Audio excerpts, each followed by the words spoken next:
Nandito na nga kami sa pedicab at pagugupitan ko nga si Kael gawa ng para naman maayos tingnan sa araw ng kanyang graduation day.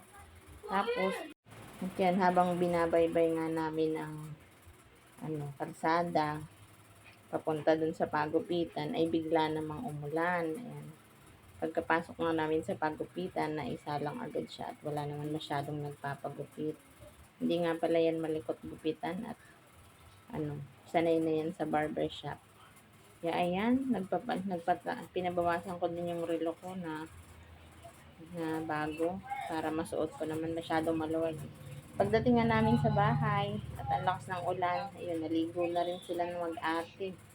At sabi ko, maligo na at bagong gupit naman para matanggal yung mga buhok-buhok sa kanyang balat. So, ayan, nag-i-enjoy ang mga bata. At lumakas pa nga pala yung ulan na yan. Kaya, naligo din sila siguro ng mga 20 minutes dyan. Thank you for watching.